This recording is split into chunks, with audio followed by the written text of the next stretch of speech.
Hi guys, welcome to The Social Block, the podcast where we explore the intersection between blockchain technology and society. As always, together we'll explore how we can shape our lives, our culture, our institutions, and pretty much make a more equitable and empowered society using blockchain.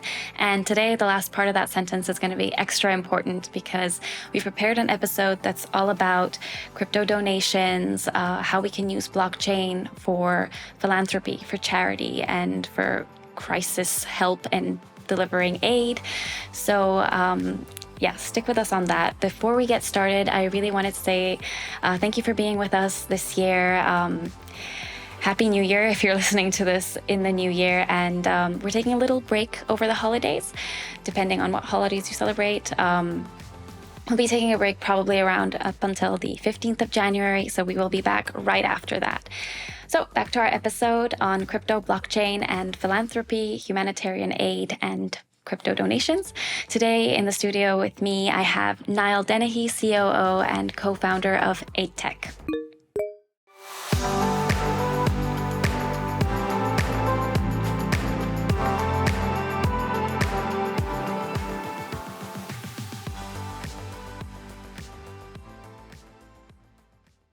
Hi, Niall. How are you?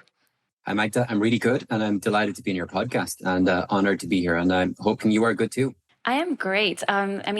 Just for our listeners' context, Niall and I met at the Avalanche Summit in March of last year, so 2022. And we haven't reconnected in a while, but I wanted to do something nice for the holiday special, so I decided to invite him over. And so, Niall, why don't you start by telling us a little bit about yourself and about AIDTech. Yeah, happy to. So Magda, co-founder at an amazing company called AIDTech, also happen to be the chief operating officer, is the title that I've been bestowed in the company. So we've been around for quite a while, Magda. We established the company back in 2015. Our claim to fame, if you want to put it that way, was that we were the first company in the world to deliver humanitarian aid over blockchain technology.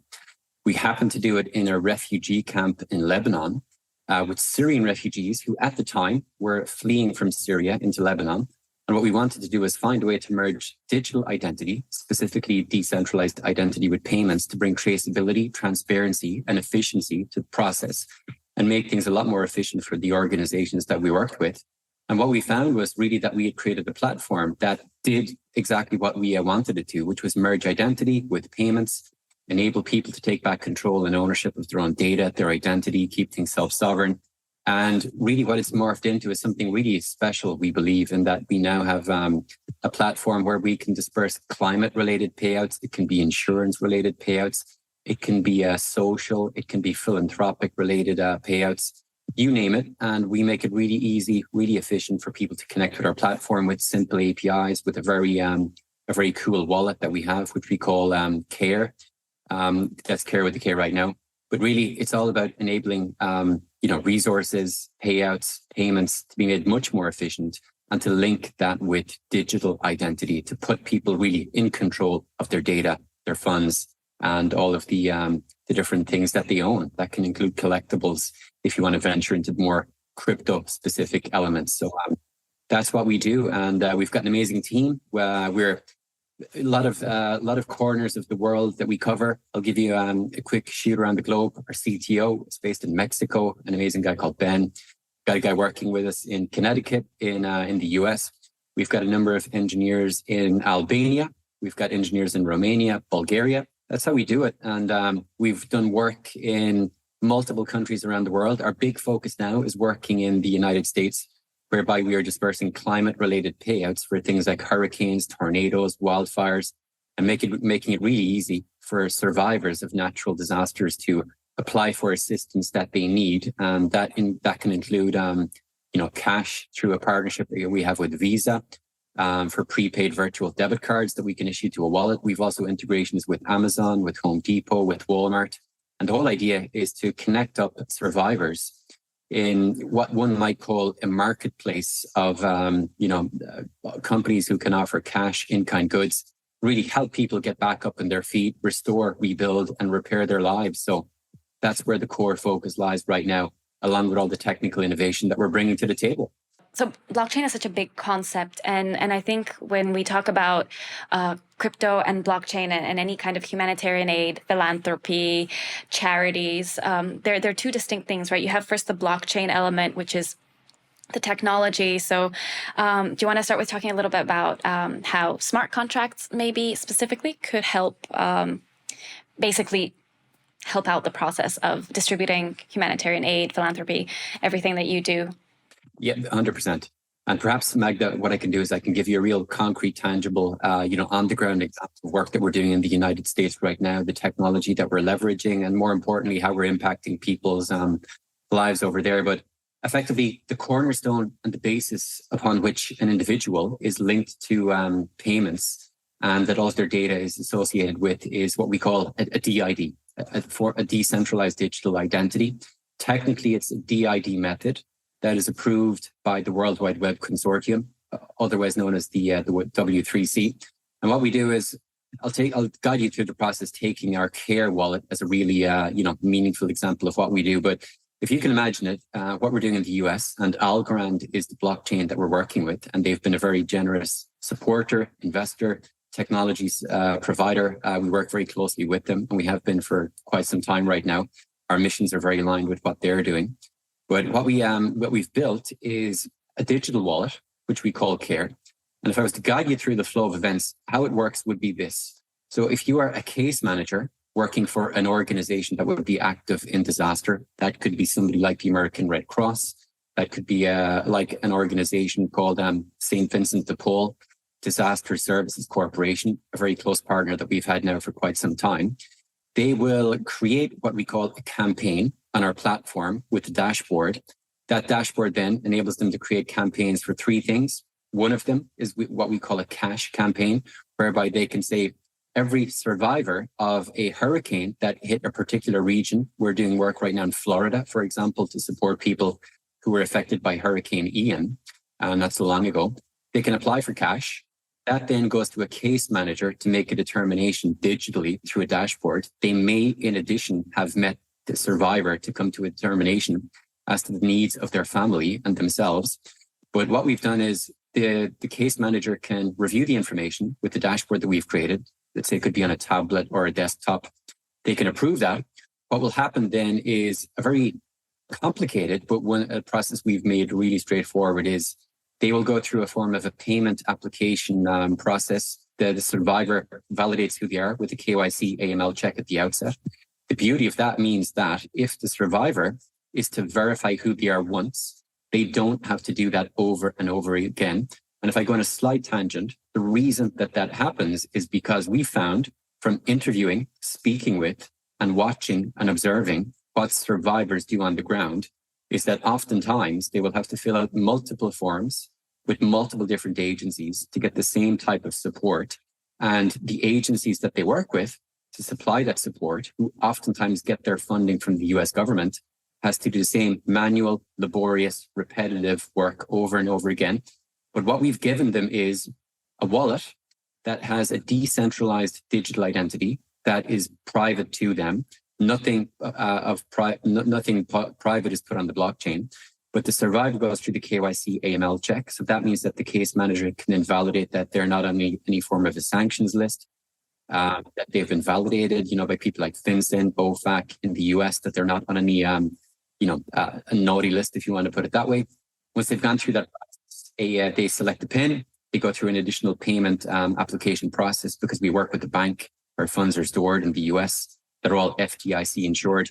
And then with a couple of clicks, a prepaid virtual Visa debit card can be sent directly to that wallet. That can then be added to your Apple Pay or your Google Pay. And it gives the survivor the ability to receive funding within seconds to go and spend that as they choose. Whereas if I was to contrast that to what happened before we came along, oftentimes it was ACH payments in the US, which could take up to 3 days. Sometimes it was a voucher. Sometimes it was physical cash that was given. And sometimes what we discovered happened was you've got these amazingly well-intentioned case managers would buy physical gift cards from, let's say, a Walmart in a particular store in the US, put them into a FedEx or UPX box, ship them all the way across multiple state lines, give them to a survivor. and then they hope that they were spent. But with this in real time, we can send funding to people. The other things that we've done then, if I take the example of an amazing program that one of our partners run, they call it House in a Box. And what they do is they give up to 3,000 USD to families who've been affected by these natural disasters to buy things like bedding, linen, furniture, crockery. It could be bed sheets for their children, etc. Rather than the organizations we work with, renting a warehouse, managing the logistics, taking care of the security, bringing people in to do the manual distribution, we save them sometimes up to 30 to 40% of their costs. And what happens is, with an API that we've built, an order based on the approval of the case manager can be sent to Amazon, or it can be to Home Depot, and then the goods are delivered directly to that survivor to help them at their new location to get back up on their feet and have a new place where that they can effectively recommence their life. But that's what we're doing with the wallet. And technically, it's using the Algorand blockchain, decentralized digital identity, which enables people to own, control, and manage their data. Again, we always focus on the user and the problems that we're solving rather than the technology. What it really means is that there's a record on chain of an individual's wallet without revealing who the individual is, to say that this wallet has been verified. And that means that in the very near future, we believe that we can become the standard for all of these different disbursements, payouts, which are linked to climate, linked to insurance, linked to numerous different things. It could be welfare, it could be healthcare, in the very near future. But you're speaking and dealing with and dispersing relief to people who have been validated and verified. But what's very important, and this is one of the true, promises of blockchain, is that the user is in control of their data. It's private, it's personal, it's portable, and most of all, it's persistent and it's self-sovereign. So that's really where the blockchain component comes in. Then you can, when the time is right, put tokens on top of that, enable people to on and off ramp into crypto. And you can imagine then if you're dealing with people, let's say in a jurisdiction like Puerto Rico in the, of the US or anywhere, you can imagine where things like stable coins come into play then, whereby you might be dealing with a country where, they're dollar denominated, but the local currencies aren't very stable. So all that infrastructure is being put in place right now across the initially the US with our Care wallet platform. Awesome. Well, since we're still kind of on the topic of technology, I'm going to circle back to tokenization a little bit later, but I had a question about smart contracts, and it was because I was reading about, I think it was the Alice crowdfunding platform or something like that. I think it's called Alice. And what they do with smart contracts is actually conditional donations, where they actually use the technology to only disperse funds when certain conditions have been met. So I was wondering, kind of, what do you think of that, and how do you see that working? Do you see that being something you could integrate into Care and AIDTech? Yeah, great question. And it's something that we're actively doing right now at the moment. And we believe smart contracts can play a huge role in what we're doing, particularly the use case that we're looking at is what we refer to as parametric insurance, whereby you have some form of a trigger and an index that defines then when these people will receive, what are the payouts or the goods. I'll give you an example. One thing that you can do with a smart contract right now is you can take weather-related data. That could be wind, that could be temperature, that could be rainfall.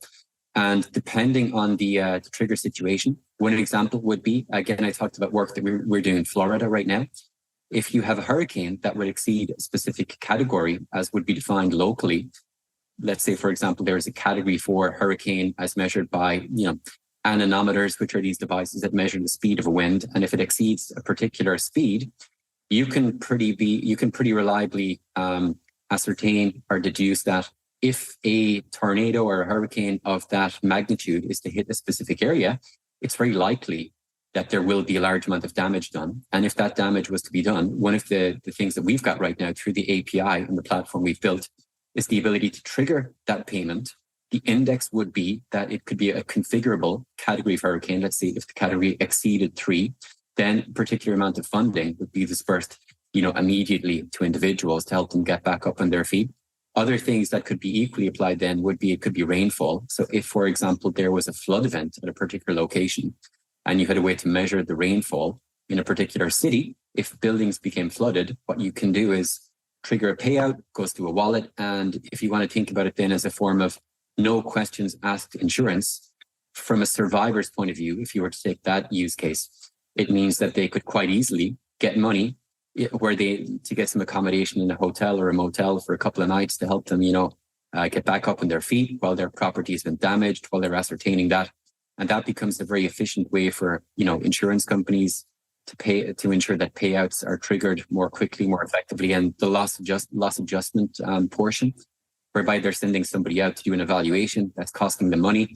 Whereas if they can pretty reliably deduce that there has been a flood and there are multiple people reporting the same thing, then just release some payments. People need them. Do it. You build up goodwill. There's a good gesture happens. And then you can talk about things, that could be extended.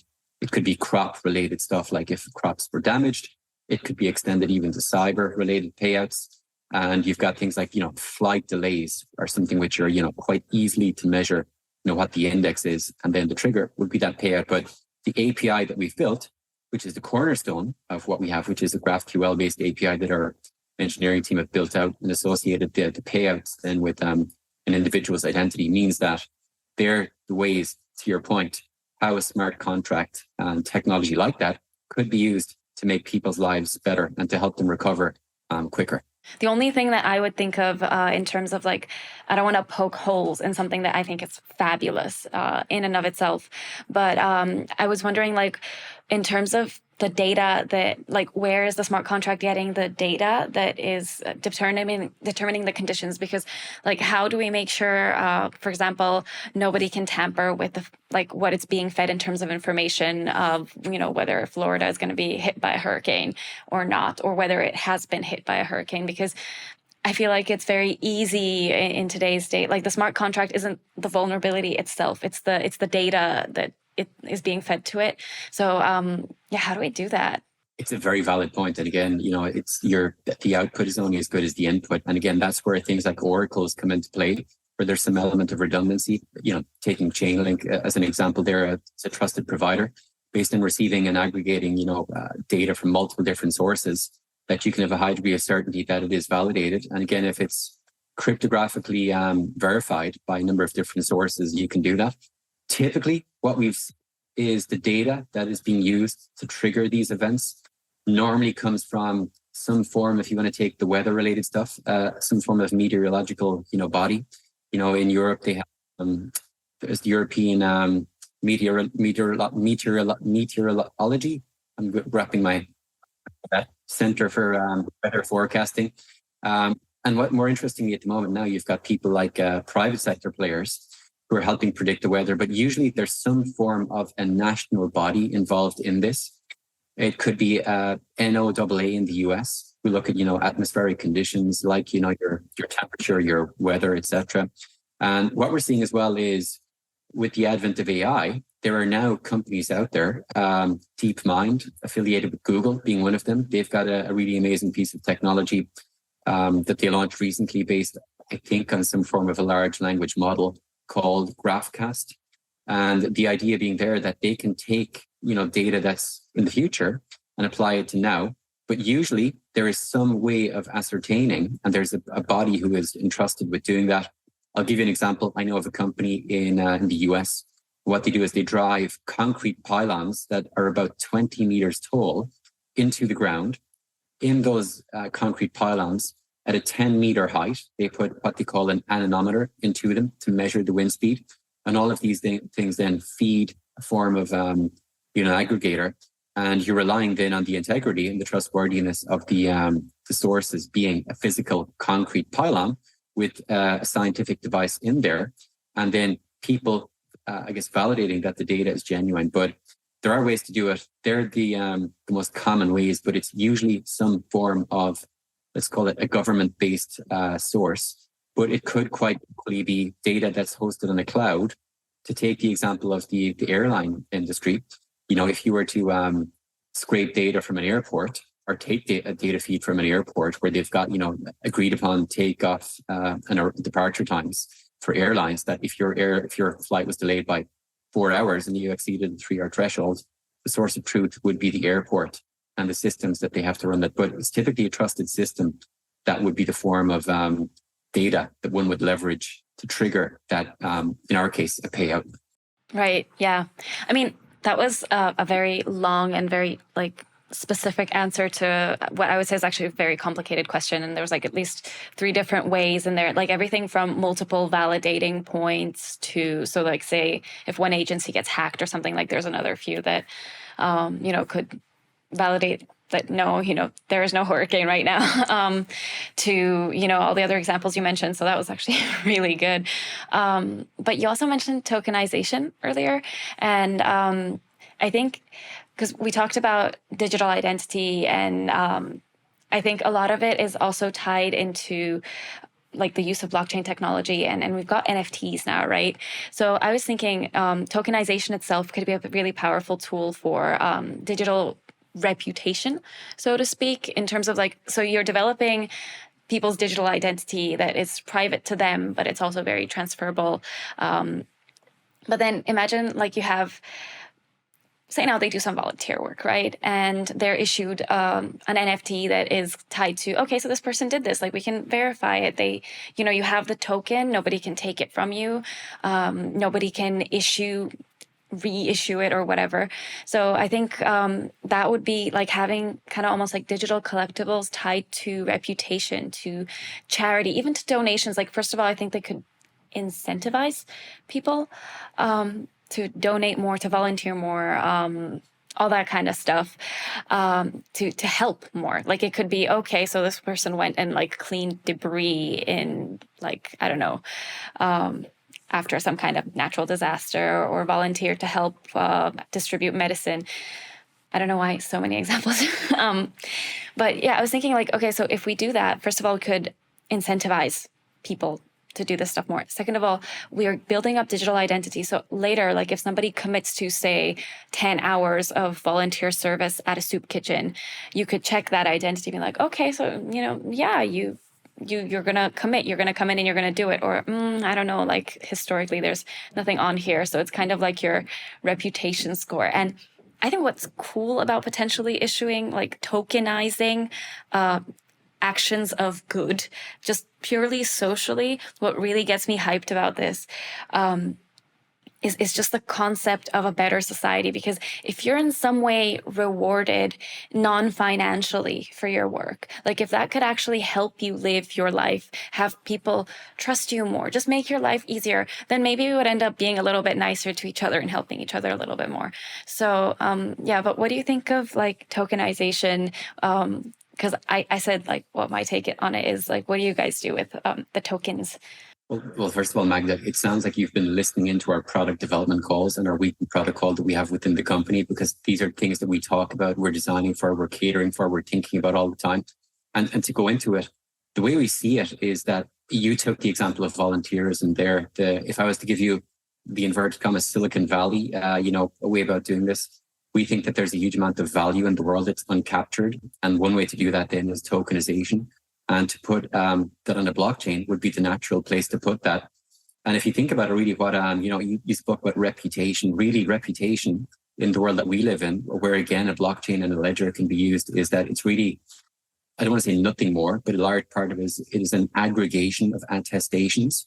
And what you're really attesting to is that you have completed a specific task. And if you were to take the example of volunteerism, which is a very, prescient and, timely one, really a way to do that would be to have some form of way of bringing people together. And one of the premises then of self-sovereign identity, and let's call it a web of trust approach, is that if you wanted to maintain your privacy and your anonymity, but at the same time verify that you completed a specific, task that could be volunteerism, an ideal way to do that is in the form of tokens and rewarding people then for their time. So you talked about a smart contract. One way to accomplish that then would be to create a smart contract that would allocate rewards to an individual based on contributions that they've made to what we would refer to as a protocol. That could be your 1 hour of your time.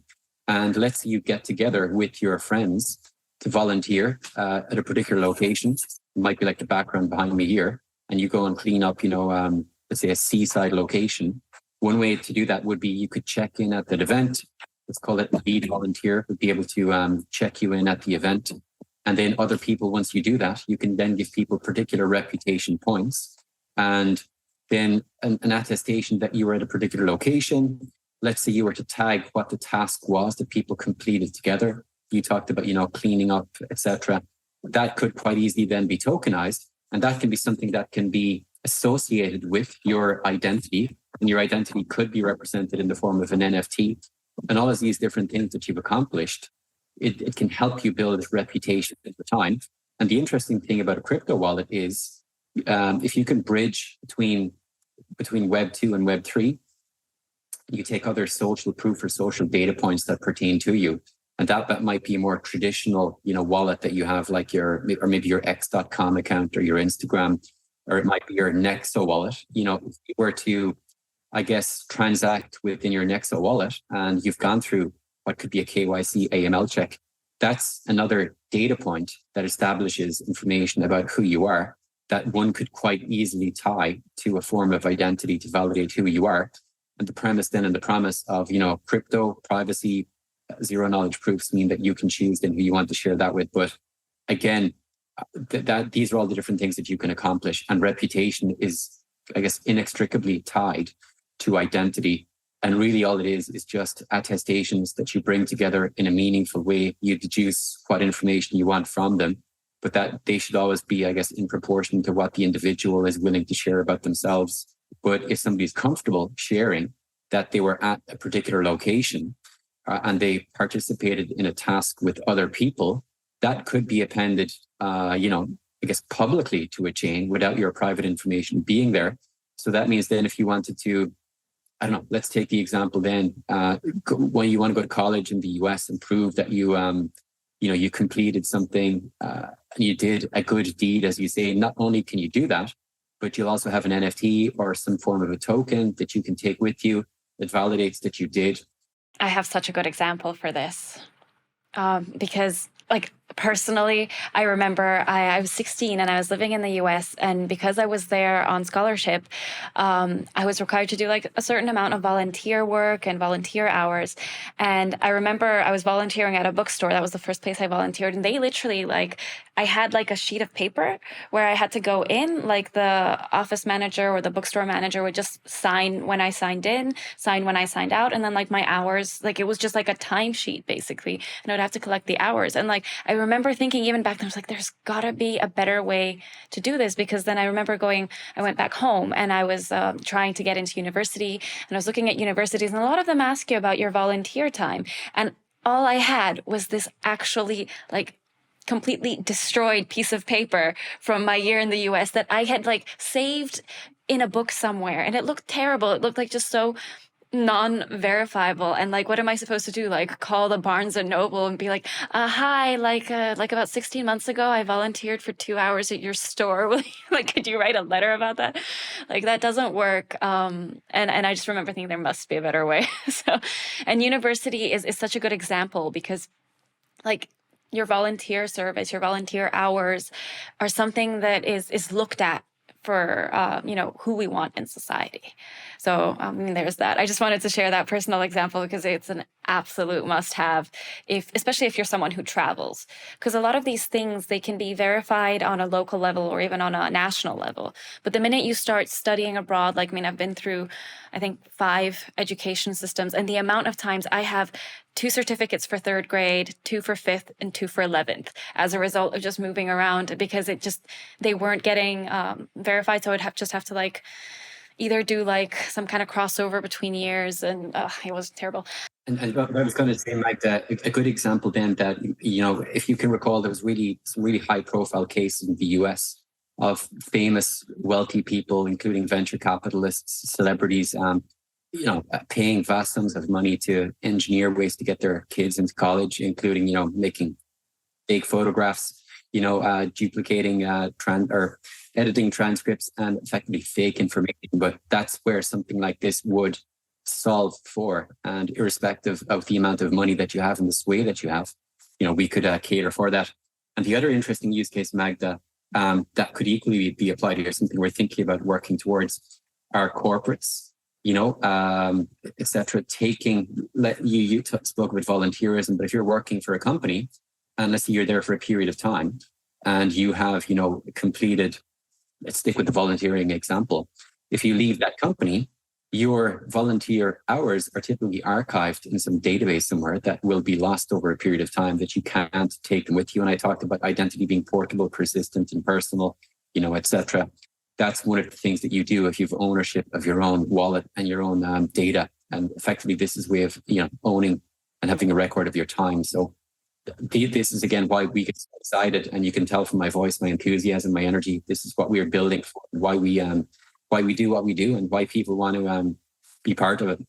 The whole zero knowledge thing that you mentioned, the guest I had on right before you, we talked a lot about we also talked a little bit about like the reputation and your digital identity and how you build it. And he said that like he's really big on making sure that the different elements of his digital identity are basically separate, or that he can only share, he's able to share like certain parts of it. They're not all like visible at the same time. And I think that that's super important as well with like your volunteer service. Cause like if I volunteered at one company and at another and they were competitors and I want to like work for a third, and say now I have all of these like volunteer hours or work hours or whatever is stored in my digital identity. And it can be like your CV in the future, like your CV of life, not just like your work. You want to be able to edit that thing, or not edit, just like filter out the things that you don't want people to see, because it might even be things like your gender. Maybe like you don't want X company to know your gender when they're considering you or whatever. But yeah, I actually remember, because we were talking about tokens, do you know about GivePact? Because I was discussing GivePact with a friend, and they basically also reward people for for volunteering, for donations and stuff. They issue them tokens, and they have like their own little kind of profile, their on-chain philanthropic history, so to speak. And that's exactly what we've been talking about. And my friend was saying to me, she's like, well, is it really a better world when people are only doing it, for the public profile? And my personal take on this is that, like, yes, it is, because you're still ending up with a better world. Even if people do it for the wrong reasons, they still did something good. So, I mean, I'm partial to this. Yeah, that's not a blockchain question. That was just me. Yeah, I love the mission, for sure.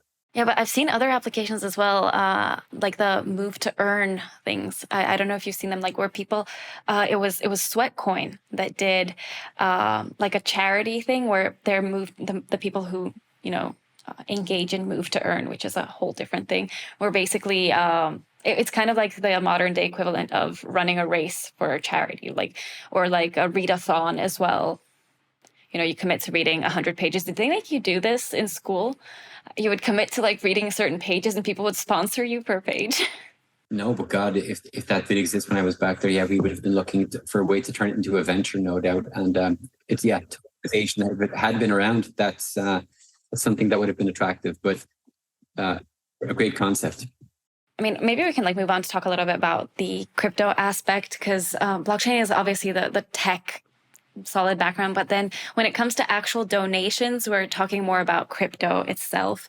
And obviously perks are, more global reach, the lower cost of transactions. Like, we don't know if the latter one is going to stay that way, considering, gas fees and everything. But it does make it easier for charities to have more people participate. It makes it easy for people to participate really fast.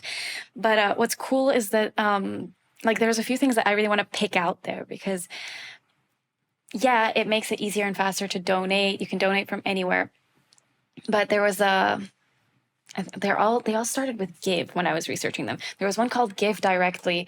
And what I liked about it was that basically people were donating crypto directly into wallets of the recipients. So they're like this organization had eliminated even itself as an intermediary. It was just connecting them directly. And I don't know, what's your take on that? Where do you think it will succeed a lot or falter a little bit? I like it. And one of the organizations that have come in for a bit of criticism, but I think they've done good work, is Binance. What Binance have been doing then, in specific regions around the world. I think Turkey and the earthquakes that they had over there was an example. They've been effectively airdropping, I believe it was BNB token to their, people in Turkey. And again, it can go directly to the wallet. The thing that we talk internally and we've noticed is that typically people who hold crypto, a lot of them do hold it and they don't tend to want to donate it, because they expect the price to go up. But if you think about the frictions that it reduces, and the fact that if you're in a country where you may not have the financial rails or digital wallets available to you, something like a stable coin that you can swap in and out of with, if you're in, say, a developed country and you're able to buy USDC or USDT with, your existing debit card or transfer money from your bank account, I think that's more likely to happen because people typically want to hold their. I have a statistic for that. I think, I gotta look this up. So 44% of transactions of donations in crypto are actually made in USDC. And I was looking this up because somebody was telling me the exact same thing as you. Everybody who has crypto, they want it to go up. They don't want to let go of it. It's their crypto, or they donate Ethereum, Bitcoin, whatever, and then it depreciates in value. And, they're just like, well, there's no point in donating crypto because it's just so volatile. And, you really need to trust the charity that you're donating to make sure that it immediately swaps that out for a stable coin or for, fiat so that it doesn't devalue. But then I'm just kind of like, but most people are donating stable coins. Like, we have a built-in immediate solution to this problem if you want to donate. So, and it's not just a problem. Like, if you want to donate to something more long-term, you could like, if you really believe in crypto and you want to keep your crypto, but you want to also donate to, say, a school somewhere, I don't know, in Africa or, somewhere less developed, no shade to Africa, but like, you want to say donate something to a school. You're like, I really believe that Bitcoin is going to appreciate in value. I'm going to donate like my 1 Bitcoin to you. You can keep it, and it can be like in 20 years, you can have it and basically have more. So yeah, but possibly. Yeah, I agree with you. 44%. I was surprised it's that low. I would have thought it would have been higher, but stable coins, totally. It's a killer use case. And I think if you look at crypto in general, stable coins arguably, they're one of the killer use cases where we're seeing a huge amount of adoption and driving that. But I guess from a philanthropic, a donation point of view, reducing friction, ensuring that it goes directly to an individual. What we found is there are a lot of charities out there who don't want, their funding to be made public, and that they're quite happy for the overheads that they incur to be really high. And again, depending on the charity that you donate to, oftentimes it might be 20 or 30% of the funds that you donate end up in the hands of the individuals, and they're quite happy for that status quo to continue on. So anything that can be done while still recognizing the role that they have to play to speed things up and perhaps encourage them to be more transparent and to bring these solutions. A lot of them are. But I think the problem is, as you say, there are quite a few people who just want to hold crypto, and anybody looking to hold Bitcoin for 20 years, yeah, maybe they're going to be very generous and give that over, but it hasn't been what I've seen. Depending, they're maybe not as good natured as you, Martha, to be able to think about doing that. But clearly, it's a very powerful one. And if you believe in the long-term value of Bitcoin, you could be, bestowing a huge gift on a community or an individual. But I think reducing the friction and, reducing the fees is where a stable coin donation really adds a huge amount of value. Yeah.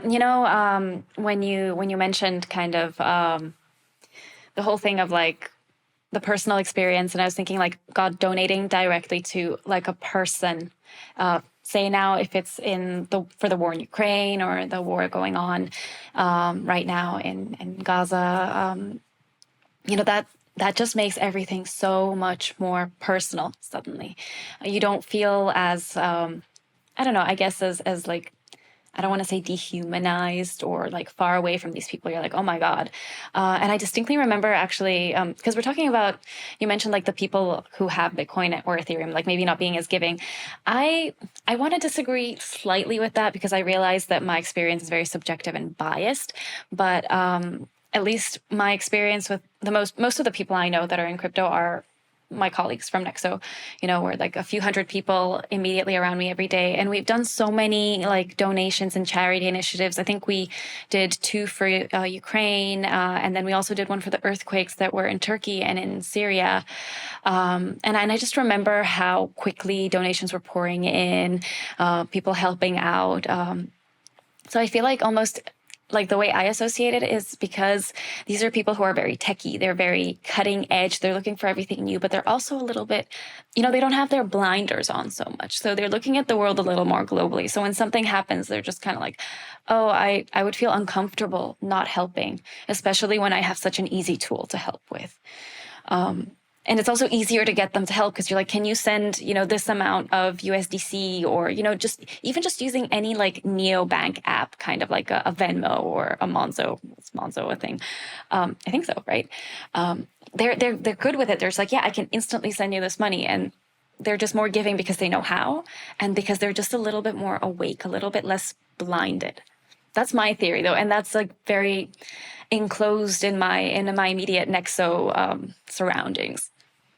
Sounds like you've got a good community of people there at Nexo doing a lot of great work and being generous. So yeah, hats off to the Nexo community, and that's pretty admirable. But yeah, I do think stable coins a huge amount of sense. It really does. It's such an easy and effective way to on and off ramp. Be it from fiat to crypto, and it can be there within seconds. So it's a very valuable way of doing it. Yeah, we covered so much about, blockchain and crypto donations. We talked a little bit about some of the challenges. And I wanted to talk about what other challenges we see in the space. Because I looked up a few, but I wanted to ask you first, like, what do you think are the biggest hurdles to really adopting blockchain technology and cryptocurrencies as a means for humanitarian aid, philanthropy, charity? Well, again, this is something we talk about all the time internally. But again, how will I put it? Really bad UI UX is number one. Which again, in the industry that we're in, so many people neglect the most important thing, which is how do you onboard people, reduce friction, make it easy for people to do it. But again, people in crypto, so far, I think it's improving now over time, and better companies who are still around are appreciating the value of that. But rather than focusing on your token, your feature set, then your UI UX, but define who really you're dealing with. We always talk about this product market fit permit, target customer, underserved need, value proposition, then features, then UI UX, then a token if it makes sense.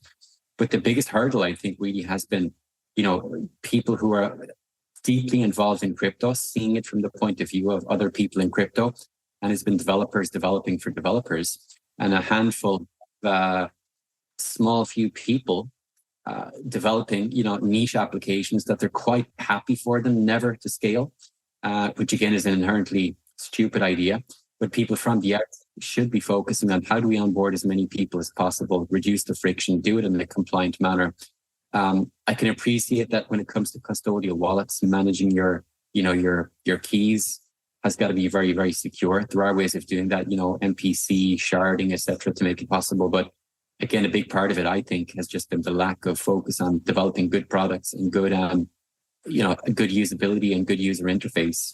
And then when you get people not picking on DeFi, but pretty much to this day, all the supposedly trusted DeFi protocols, you have an army of people out there looking to expose them, to exploit them. And, you get a lot of the best talent, I think, in crypto spending their time working on illicit or nefarious activities rather than seeing the bigger prize and damaging, the communities. And again, who wants to talk about, SBF, all the blow-ups that we've had, a few corrupt actors ruining it for everybody. But I think a lot of people in crypto are their own worst enemies. And it's really a lack of good product people. And then scam artists, that really has been the biggest blocker, I think, to if you were to bring it down to a couple of things in brass tacks format. Yeah, I completely agree with that, actually. Just so many people are choosing the easier way, which is, I guess, the bad person way. Like, we're not focusing on what would be good for the world and good for us. We're focusing on, like, how can I make a quick profit, right? And the UX thing is just like... And on the other hand, then sometimes, Magda, what we find is people who are really passionately driven by the doing good, the philanthropic stuff, let's call it the do-goodery, are too focused on that, and they don't think commercially. And then those people who don't think commercially, you got to have a sustainable, profitable business that is scaling. Otherwise, how do you get the best people? I studied theater in uni, and actually that's for me the number one reason most artists end up kind of being starving artists. Like they get by, but I'm just like, yes, it's because you have amazing talent, but you're so focused on your art that you don't know how to make a business out of it. And I see that so much everywhere, like among so many of the people I know. So it's exactly that problem. But I have a bone to pick with a very specific kind of shortcoming, I would say. It's not really a shortcoming, it's actually a perk to using blockchain for donations and for crypto. And it's that the traceability of blockchain would allow us to essentially like make sure that these donations, they're more traceable. So you can better see whether the money that you're giving is reaching the right place. Sometimes you might even be able to see how it's spent, I guess. I'm not sure how that would work, but possibly, depending on how like your partnership works. And I think that's really cool. But, the problem with that for me is that I think it's also very easy. Like, how do you see who the money is ultimately going to? Because like it's very easy to claim that, say, this wallet address is for people receiving aid. How do we verify that those are the actual people? Like from a donator. From a donor point of view, donator, that's not a word. So from a donor point of view, like how do you like inform your donors about that their aid is like going to the right place? Like how do you show them? Yeah, so one of the things you'll always have to do is work with an organization that's got some level of trust. And there are a certain amount of things you can do on chain. But unless you're going directly to an individual that you know with the wallet that you can validate who is the holder of that, usually if there's some form of intermediary, there's always going to be some form of, let's call it counterparty risk. And that's whereby knowing the organizations that you're working with are doing the right thing and validating and vetting the right people. But historically, what I've seen from speaking with people, again, working in that space, is that a lot of the organizations don't want that level of traceability, and they're loath to having that level of traceability, despite their best intentions, because initially the organizations that they work within are set up so that, if you think about it, any organization that's doing that type of work should really have a charter, in my opinion, that their mission is to go out of business so that they're no longer needed. Because if you just propagate this culture of, NGOs, philanthropic organizations who exist indefinitely, why aren't they solving the problems that they set out to solve? So therefore, they're happy for the status quo to continue. But what I've seen is a lot of these organizations don't want that level of traceability. And if you're going towards a gatekeeper then to, I guess, champion, your technology, be it, we're talking about crypto here, that's a barrier that you're likely to come up against. But I think oftentimes the best thing to do is to bypass them and then give directly to people that are, with crypto wallet. But how do you do that then? That's a different question. But the challenge is that these organizations who are tasked with dispersing, some form of funding don't always want that level of traceability because it eats into their budgets. That's what we've observed over time. Yeah, and it also kind of leaves a very open door for fraud and for fakeness and money laundering. And I got really angry when I was obviously like doing some reading before this episode, and it made me really angry that like one of the chief reasons that people were giving as a reason not to use crypto to donate, like be it through the Giving Block, which like we've worked with them a couple times. They're great. Like so many huge companies work with the Giving Block, and there's like, I just saw comments of like, don't do this because crypto. There's so many scams, so much fraud, so much money laundering. It's so much easier from crypto, and I'm just kind of like, but no, like the problem that you're stating is exactly the same with all of the non-crypto, non-Web3, non-blockchain NGOs. It's not a blockchain problem. Like I think Amanda Wick said this to me about FTX, but it works exactly the same way. The frauds and scams with charities, they are not a blockchain problem. They are a world problem. Yeah, human beings. Yeah, fickle. So since we're kind of coming up to time, I wanted to ask you like a last couple of questions from AIDTech's perspective specifically. Can you list some examples? Like, first of all, like what trends have you seen with like the recent crises, the wars that are going on globally, earthquakes, hurricanes? Like what trends do you see in terms of crypto donations, philanthropy, charities, stuff going through AIDTech? Yeah, so we think that, again, if you want to get assistance to people quicker, more efficiently, make it more transparent, the things that we've been talking about are very much applicable. in terms of solutions that we have, what we've really focused on is, I guess, moving progressively from more traditional TradFi towards, decentralized finance. And our first step in that journey is, again, we talked about merging identity with payments. And we think that, a crypto wallet that is some form of self-sovereign identity that you can control access to, that can be linked and connected to, open and expandable and exposable APIs to enable, various different organizations to connect with.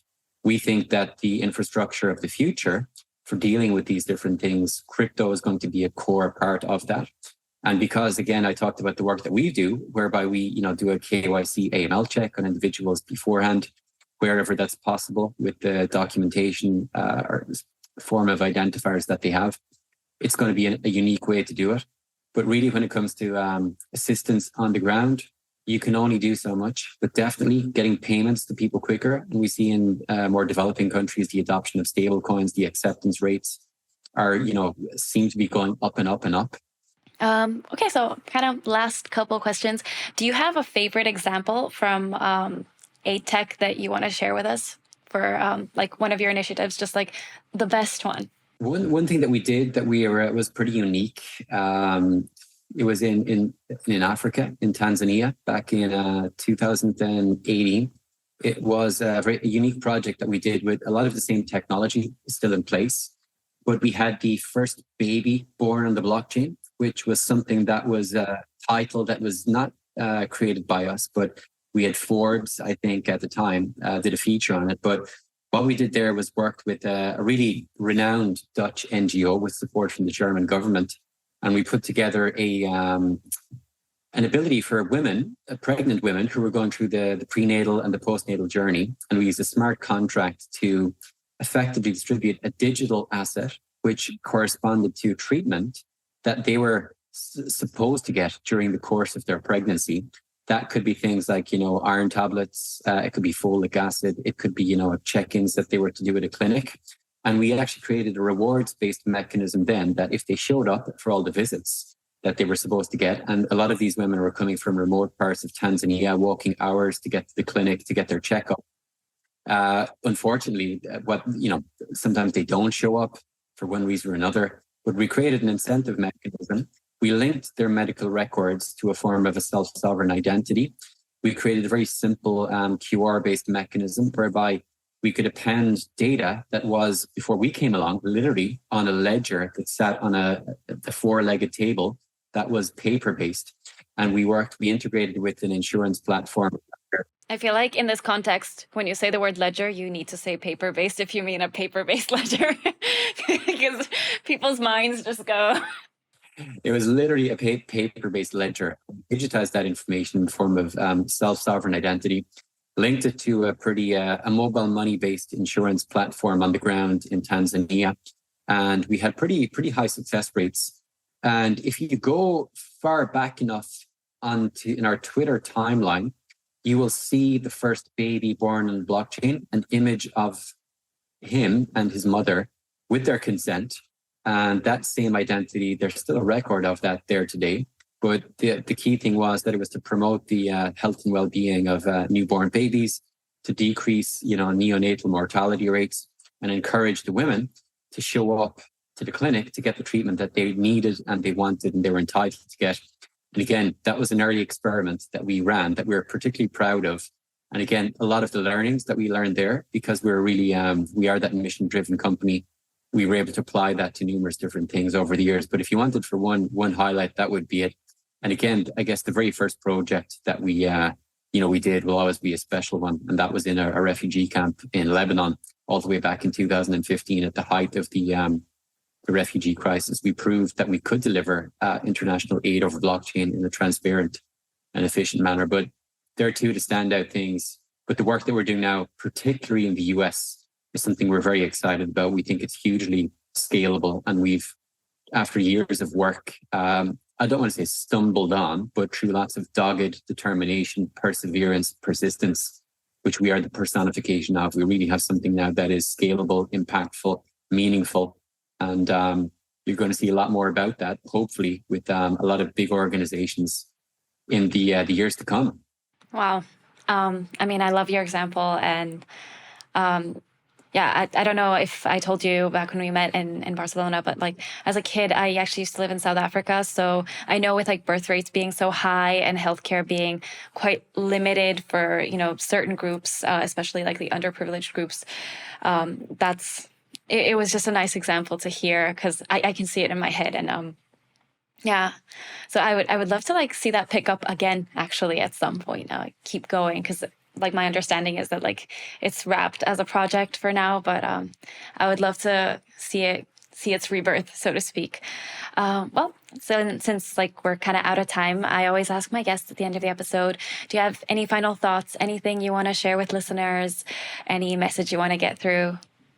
Look, appreciate the time. Great to connect with the audience. I love the new show. I was delighted to hear that you're at the helm of it. I'm wishing you all the best. If any of the Nexo community, anybody listening to this, you can find us on Twitter at AID Technology. We're pretty active there. Care is the name of the flagship platform that we've built. Again, our website is aid.technology/care to find out more information about that. But again, if this sparks any inspiration from people out there listening, feel free to DM on Twitter, get in touch with us. Very happy to speak with anybody who's driven by the same mission and ambition and vision that we are. But it was a pleasure to be on the show, and I look forward to continuing my listenership. Thanks, Niall. Alrighty, guys. Well, that wraps us up for our holiday special episode. I hope you enjoyed it. I hope you found it a little bit more significant than maybe the typical end of December fluff. And we'll see you in January, probably after the middle of the month. Bye.